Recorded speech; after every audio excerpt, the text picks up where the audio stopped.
Hello there my fellow holotable heroes and welcome to another Galactic Challenge video. Oh boy, as soon as I've seen Ilum in today's title, I'm like, oh no, not this again. With this silly modifier, which in its own isolation maybe is not that bad, but it seems like they've really been pairing lately Ilum with teams that rely either on attacking out of turn and or gaining bonus turn meters. Definitely it's gonna be a tricky one. More about it later once I get into it. Now first I'll cover the modifiers, the feats, and then show you the battles. As usual, there'll be YouTube chapters below so you can skip through if you do want. So 3 battles in total for you. So the first one, I'll just kick off tier 6 with the Old Republic. For those of you that do not have time or patience to bother with tier 10, second battle I'll hop over to tier 10 and do all the remaining feats except Old Republic, so this will then easily unlock your gold crate. If you want to finish there, I won't blame you, but if you do actually want to go for the max crate, I will show in the last battle in this video my Old Republic attempting a tier 10 and completing it. Now let's get back now to the video and talk about the modifiers. As mentioned before, Ilum is an absolute pain. On its own is not that bad. Everybody get inflicted with 10 stacks of hesitation. There's a lot of stuff happening here, but basically whenever you use a special ability you lose a stack of hesitation, and once you reach 0 stacks you gain clarity, which is whatever. But most importantly, when you do have hesitation, you can't assist or gain bonus turn meter. Luckily you can counterattack those, so we'll be kind of utilizing counterattacks here with Old Republic to help us out here. In terms of the modifier for the Republic, it's a pretty good one, as we probably know. It's very annoying going up against it, and on offense as well it's pretty good. You just throw in Canderous and he's going bam bam bam bam. Well, not so fast, because Ilum obviously stops all of that happening. You can't gain bonus turn meter. And oh yeah, we are immune to tenacity down. Well, clones don't really apply much debuff, so that won't help us. Again, no turn meter gain for us until you lose obviously all those stacks of hesitation, which takes a really long time. And they'll deal true damage to all enemies. I guess it's a little bit useful, but because of the clones, actually they do not have the clone modifier, even though they're clones, right? They have the Galactic Republic modifier status attribution, so that true damage we are doing when we are using basic attacks with our Old Republic is just being reflected back on us. So definitely like one AoE with Revan. Anyway, more about it once we get into the battle. So definitely the combination here of the global modifier, player modifier, and enemy modifier, it's really making it tough here to actually get any plays going. But luckily for you, I was able to find a way to get it to work. But it will require patience, and yeah, I think I needed about 5-6 attempts after I figured out what I need to do for RNG to align. So definitely your patience will be tested in this one. In terms of the feats, on their own, not that crazy here. You just have to win with a full team of Republic units. You have to gain offense up 20 times and then stun 30 times. So themselves, feats in isolation, pretty straightforward. Oh boy. Anyway, as mentioned before, I'll do first tier 6, so if you don't want to bother for going for max crate, as mentioned before, I can't blame you today. So you can just hop here into tier 6. As you can see, no Zetas on the clones, so you can just go straight for Rex, get him out, and be on your way really onto the gold crate. So this is the Old Republic team, my best kind of Old Republic team I could put together, because Canderous is next to useless in this one, and once you get to tier 10 especially. So what you do is just mark Rex, get him down. 5s will sacrifice obviously, but with no Zeta on these guys, 5 stats won't actually boost the remaining 5 of first clones. So you just kill Rex twice and that's pretty much it, and then finish off the rest. As you can see, even here on tier 6, poor mission from all those assists and status attribution, she nearly got killed there. But as you can see, very easy, very straightforward here on tier 6. And now we need to go over to tier 10 and get the other feats done to unlock the gold crate before we do attempt for the red crate. So let's go ahead, go to tier 10. I'm going to go for the offense up feat here and the stuns as well. One team, one attempt. it's just a case of stalling out here with this team long enough. Let's hop in the battle and I'll explain you, how this team worked. You're gonna put Medpack on Malak, so he's constantly recovering some health. There we go, perfect. Then clones get to go, doesn't matter. And Shakti's basic dispels buffs, so you can dispel their tenacity up.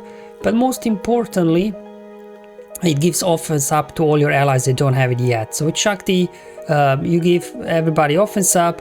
Pulp's got a mass stun that also grants offense up to everybody, and then Giant Luke has as well mass stun. So essentially the whole target here is offense up will happen naturally anyway between Shakti and Pulp's offense up.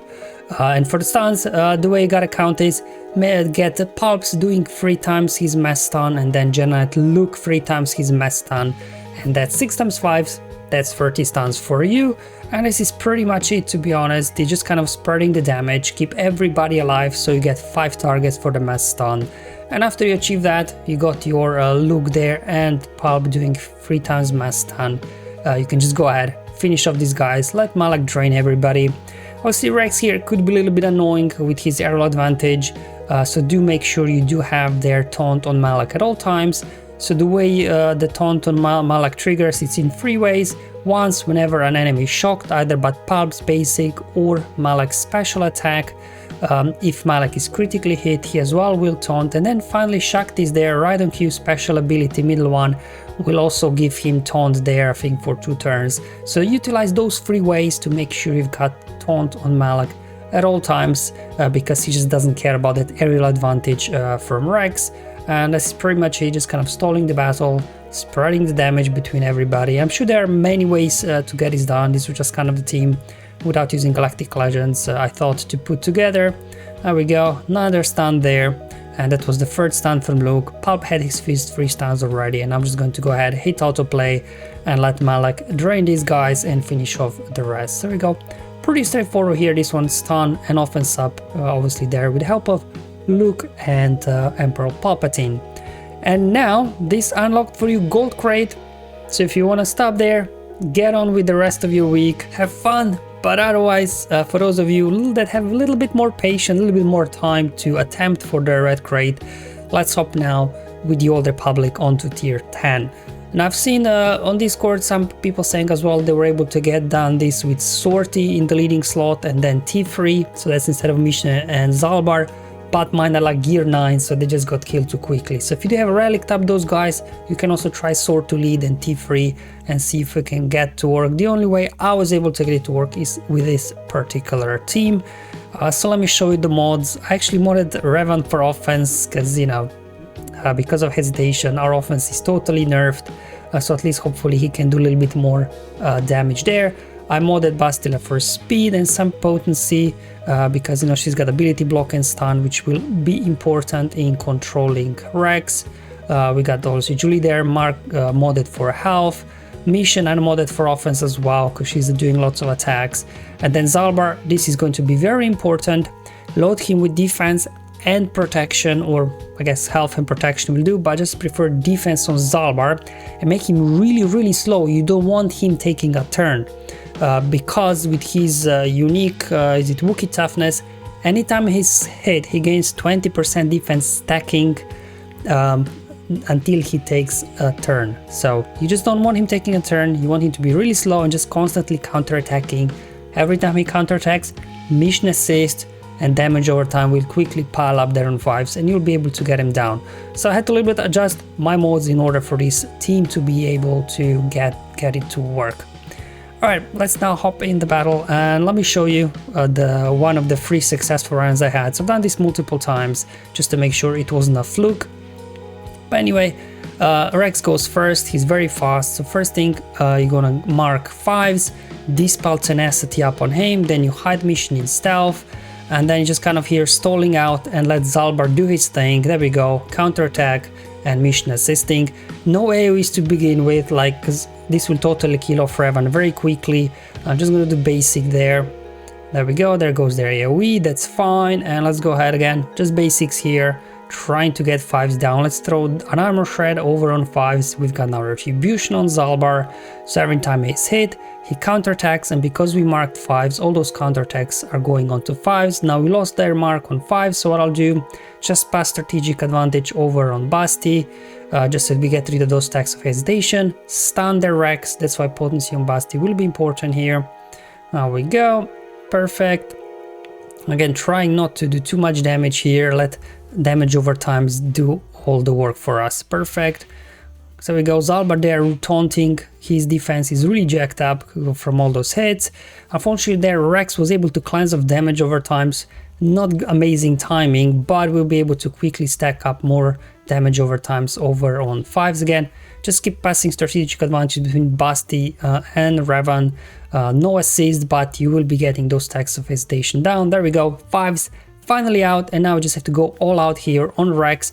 But these guys are durable. It takes a while because of all this modifier to take them down. And now you have to control Rex's aerial advantage, and that you do that in a way by stunning him, ability blocking with Basti, and then as well Revan's mark there, direct focus, will increase his cooldowns. I'm going to go ahead now, swap Termeter with Julie, bring everybody back. Again, using basics there from Basti to keep those ability blocks sticking on Rex. That's why, again, some potency on Basti will be nice. Let's go ahead, heal up the team with Julie, get another stun on Rex. The biggest threat here now is Echoes and his AoEs, like, because we are controlling Rex, he can't really get a turn, can't do anything. Here we go, again, another ability block, just doing basics here. Lost Revan, but Julie there, luckily he's very durable, so he get in a moment, bring everybody back, and at this point you're good to go, stun Rex. And at this point as well, as you can see, Revan finally lost all the stacks of hesitation. So once you made it to here, then you can keep calling Revan for an assist, and then he can actually start doing some damage. And also with Revan's lead, whenever we attack out of turn, we recover some health and protection and things like that. There you go, finished off these guys. I've done this, I said, I think I attempted this like 10 times and I was able to complete it 3 times. And every time it came to just Julie being alive there and bringing everybody back. So it just seems like that's just going to be in today's challenge, unless obviously you can try out the sortie and T3 team comp that I'm unable to try because mine are like year 9 and they just don't last very long. And there you go, guys. If you made it this far, congratulations. Today's challenge really, can't even say it was challenging, it was just silly. Giving a modifier that gets shut down by the global modifier, and then giving clones Galactic Republic modifier instead of the clone modifier, but hey, was able to get it done finally. So thank you for watching, guys. Hopefully you found this useful and helpful. Let me know in the comments below, as always, or on my Discord server. But until then, have fun, enjoy life, and may the RNG be with you, my friends.